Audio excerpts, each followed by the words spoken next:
Assalamualaikum, halo teman-teman semuanya, welcome to my video. Jadi di video kali ini teman-teman aku pengen mencoba untuk sharing tentang pengalamanku gimana caranya bisa dapat kerja sebelum wisuda. Karena ternyata lumayan banyak nih yang kepo, baik itu adik tingkat maupun teman seangkatan atau bahkan kakak kelas juga kayak banyak banget, lumayan banyak gitu yang nanyain, "Nak, kok bisa sih kamu dapat kerjaan secepat itu? Padahal kan ijazah aja belum keluar. Itu kamu cara ngelamarnya gimana?" Dan pertanyaan yang sejenisnya itu lumayan banyak gitu yang masuk ke aku. Dan akhirnya aku memutuskan untuk ya udah deh, kayaknya perlu deh dibikin video klarifikasi. Oh, bukan video klarifikasi. Ini aku pengen sharing-sharing aja, dan juga nantinya insya Allah di dalamnya aku juga bakal berbagi tips buat teman-teman yang pengen kayak aku. Maksudnya yang pengen dapat kerja sebelum wisuda gitu, barangkali nanti tips-tipsnya bisa teman-teman terapkan juga. Oke.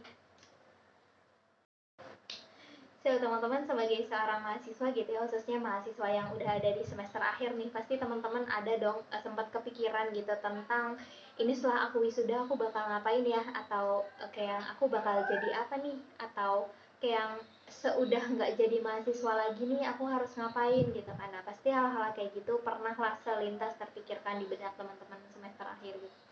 Nah, sebenarnya teman-teman di sini ada kurang lebih ada 3 pilihan yang bisa kalian pilih. Yang pertama, kalian bisa memilih, apabila kalian berminat untuk menjadi seorang akademisi, kalian bisa mulai untuk mempersiapkan jenjang pendidikan yang lebih tinggi, yaitu untuk ke pendidikan master gitu ya, ke S2. Kemudian barangkali untuk teman-teman yang punya jiwa wirausaha, bisa nih mulai diperdalam jiwa entrepreneurship-nya, bisa mulai membangun usahanya, bisa mulai fokus ke apa yang barangkali emang udah punya usaha sejak kuliah, nah udah bisa mulai fokus gitu untuk ngebangun usahanya. Kemudian pilihan yang ketiga adalah teman-teman bisa mulai berkarir sebagai seorang profesional. Nah, pilihan ketiga ini adalah pilihan yang saya pilih waktu itu. Makanya di sini saya pengen sharing tips kepada teman-teman yang berminat untuk memulai karir sebagai profesional, tentang gimana caranya kita bisa dapat pekerjaan sebelum wisuda. Karena alhamdulillah saya termasuk salah satu orang yang beruntung itu yang bisa dapat kerjaan sebelum wisuda gitu ya. Jadi ceritanya kemarin itu saya kan sidang skripsi di bulan Juni tahun kemarin, tahun 2020. Nah, jadwal wisuda di kampus saya itu di bulan Agustusnya, 2 bulan setelah sidang skripsi gitu. Terus di bulan Juli 2020, tepatnya sebulan sebelum wisuda, itu alhamdulillah saya udah dinyatakan diterima sebagai pegawai atau probation di salah satu perusahaan startup waktu itu, startup yang bergerak di bidang social commerce. Nah, di sini aku mau sharing tips gimana caranya kalau misal teman-teman pengen kayak aku gitu, pengen bisa dapat pekerjaan bahkan sebelum wisuda. Hal pertama yang harus teman-teman lakuin adalah pastikan semua urusan kuliah itu udah beres. Jadi jangan sampai kalian udah mulai nyari-nyari kerjaan, apply sana sini, sementara urusan perkampusan itu belum selesai gitu ya. Karena itu takutnya kalau misal kalian udah kerja sementara skripsi dan lain sebagainya belum kelar, itu malah nantinya perkuliahannya gitu yang malah terbengkalai ya kan. Nah, makanya pastikan teman-teman udah selesai perkuliahannya dan sudah mendapatkan yang namanya surat keterangan lulus. Kalau di kampusku namanya SKL gitu. Itu tuh semacam ijazah sementara gitu yang di sana menyatakan bahwasannya mahasiswa yang bersangkutan sudah menyelesaikan studi gitu. Jadi karena biasanya kan kalau ijazah itu dikasihnya pas wisuda gitu ya. Nah, itu teman-teman bisa mulai apply pas sudah sidang dan sudah mendapatkan SKL itu. SKL itu bisa dipakai untuk apply gitu. Itu tips yang pertama ya. Oke, yang selanjutnya adalah teman-teman harus mulai rajin-rajin cari-cari informasi lowongan kerjaan. Bisa mulai dari follow-follow Instagram yang memang di sana banyak loh Instagram yang menyediakan informasi-informasi lowongan kerjaan. Kayak kalau aku tuh dulu follow-nya cari kerja Bandung, contohnya info loker Bandung dan lain sebagainya. Itu banyak banget, teman-teman cari aja sesuai domisilinya kalian gitu. Ada yang info loker Jakarta lah dan lain sebagainya, itu di Instagram banyak. Dan teman-teman juga bisa mendapatkan sumber informasi lowongan kerjaan itu dari portal-portal atau situs-situs yang emang khusus untuk menyediakan informasi lowongan kerjaan gitu. Contohnya kayak ada Jobstreet, kemudian juga glance dan lain sebagainya itu banyak banget. Nanti kalau misal ada situs-situs lain yang direkomendasikan bisa drop komen di bawah ya, tapi aku mostly carinya tuh dari situ sih, dari 3 sumber itu, Jobstreet, Glance, dan juga dari IG. Kemudian yang selanjutnya adalah targetin satu posisi yang emang kalian pengen masuk di posisi itu, yang tentunya posisi entry level ya, karena kita kan baru lulus gitu. Kalau bisa nih sesuaikan sama bidang jurusan kita atau bidang perkuliahan kita, karena itu bakalan jadi nilai plus gitu kalau misal kita apply sesuai apa yang kita pelajari atau tingkat studi kita. Karena dulu kan aku backgroundnya di ekonomi gitu ya, di manajemen keuangan, makanya aku nargetin posisi-posisi entry level yang memang mensyaratkannya itu untuk sarjana ekonomi atau untuk di bidang-bidang keuangan gitu. Mungkin kalau misal teman-teman di bidang psikologi atau bidang komunikasi dan lain sebagainya itu bisa disesuaikan, banyak kok posisi-posisi yang available untuk fresh graduate. Terus kalau aku tuh emang orangnya agak-agak nggak tahu diri gitu ya, kadang di lowongan itu termasuk yang sekarang aku kerja gitu ya, yang aku sekarang saat ini sebagai finance executive di salah satu startup.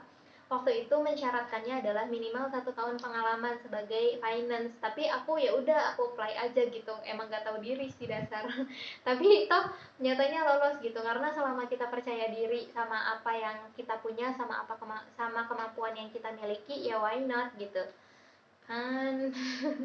Yaudah kayak yang aku tuh mikirnya yaudah sih pede aja gitu, aku ya minimal pengalaman 1 tahun atau 2 tahun, selama itu posisinya masih posisi entry level pasti aku apply sih waktu itu.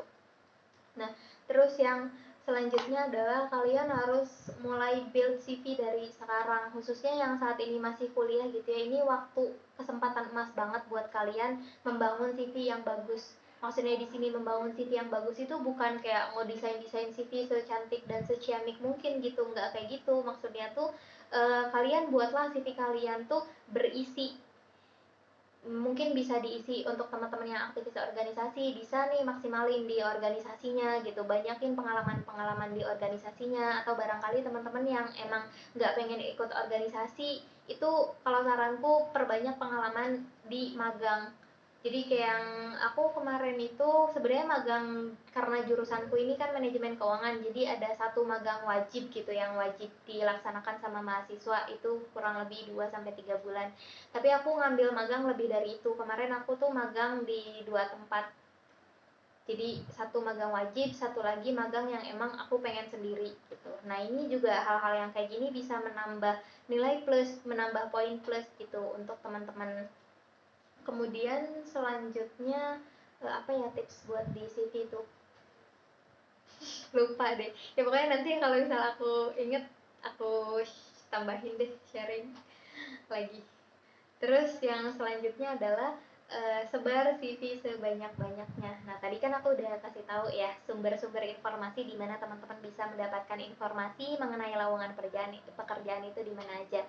Nah, kalau misal teman-teman udah follow IG-nya, udah update terus di Jobstreet, udah aktif di LinkedIn dan lain sebagainya, itu hal yang terakhir yang harus teman-teman lakuin adalah apply sebanyak mungkin. Jangan batasin diri kalian, karena kayak masa-masa udah seberes sidang dan udah nggak ada ngapa-ngapain tuh kan kita emang nggak ada kegiatan lain gitu kan, apalagi emangnya selain sebar CV. Nah itu kan banyak waktu luang, maksimalin waktu luang itu untuk kalian sebar CV dan cari-cari info. Jangan lupa juga untuk belajar, banyak-banyak baca gitu tentang gimana caranya interview yang baik, gimana tes psikotes itu modelnya kayak gimana dan lain sebagainya. Itu kalau misalnya ya intinya jangan malas cari tahu sih gitu kali ya.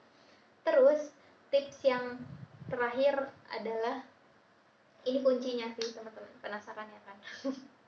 Ini kuncinya, bener-bener kuncinya. Kuncinya adalah jangan lupa untuk minta doa sama, terutama sama orang tua gitu. Selain doa dari diri kita sendiri ya, kita minta gitu ke Allah, sesuai kepercayaan masing-masing lah ya, minta ke Allah pengen dikasih kerjaan sesegera mungkin gitu, kerjaan terbaik sesegera mungkin. Dan juga jangan lupa minta restu ke orang tua, terutama ke ibu gitu, karena doa orang tua itu aku percaya banget sih kalau misalnya doa orang tua tuh bener-bener tajam gitu, mustajab banget, masya Allah Tuh, dan apalagi ya tipsnya, sebenarnya kalau dari aku nggak ada tips khusus ya, intinya kalau pesan dari aku teman-teman, oh iya, untuk apply itu saran dari aku, teman-teman punya target harian nih, misal hari ini minimal apply itu ada 4 atau 5 lamaran, jadi jangan cuma nungguin, kadang kan ada nih ya, aku beberapa kali ketemu sama teman-teman fresh graduate yang kayak apply itu bener-bener milih gitu, misal kayak ngelihat perusahaannya, aduh aku nggak tahu nih perusahaannya apa, skip deh, terus kayak ngelihat posisinya atau lihat gajinya, aduh skip dulu deh. Kalau saran aku nggak bilang bahwa itu sesuatu hal yang nggak boleh dilakuin gitu ya, tapi kalau aku pribadi aku nggak kayak gitu orangnya, kayak ya kita fresh graduate gitu, kita belum punya nilai apa-apa di dunia kerja, makanya kalau aku waktu itu nggak terlalu ngelihat gajinya berapa, posisinya apa, atau perusahaannya terkenal atau enggak, itu aku tidak terlalu mempertimbangkan hal tersebut, kayak yang penting aku masuk dulu nih ke dunia kerja gitu sih, kayak nggak rewel gitu loh aku tuh orangnya. Gitu. Dan apalagi ya, sebenarnya bukan hal yang salah ya kalau misalnya emang teman-teman punya target, misalnya aku cuma pengen kerja di perusahaan-perusahaan yang udah go public gitu, yang udah TBK, atau aku cuma pengen kerja di perusahaan-perusahaan yang bidang tertentu, itu nggak ada yang salah dengan hal itu. Cuma kalau aku pribadi, aku bukan tipe orang yang sangat pemilih seperti itu untuk karir pertama. Mungkin aku bakal mulai rewel kalau misal aku udah punya pengalaman, misal 1 atau 2 tahun kerja, nah aku udah punya value kan yang bisa aku jual ke perusahaan, itu baru aku bakal rewel. Kalau sekarang posisinya fresh graduate itu kan kita ya istilahnya belum teruji gitu kan kemampuan atau skill kita di dunia profesional, jadi ya udah aku kerja dulu aja di mana aja gitu, di mana aja yang penting ya masih manusiawi tentang salary dan lain sebagainya gitu kan. Tentu ya harus milih-milih juga sih sebenarnya, cuma filter apa ya, saringannya tuh nggak terlalu rapat gitu, nggak terlalu rewel lah gitu, paham kan ya maksudnya, gitulah pokoknya.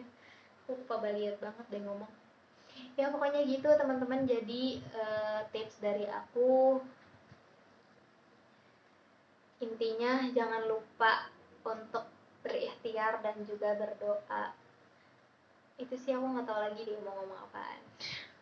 Kalau misalnya ada pertanyaan atau oh iya, sebenarnya aku juga pengen sharing juga sih tentang gimana caranya ngirim email yang baik. Cuma kayaknya bakal kepanjangan deh kalau misalnya aku share juga di sini. Mungkin nanti next time ya, di next video insya Allah aku bakal sharing juga tentang gimana caranya aku bikin email, tata cara mengirim email yang baik dan benar gitu. Oke teman-teman, sekian video dari aku, semoga bermanfaat ya, semoga bisa diambil manfaatnya, dan semangat berjuang buat kita semua. Assalamualaikum.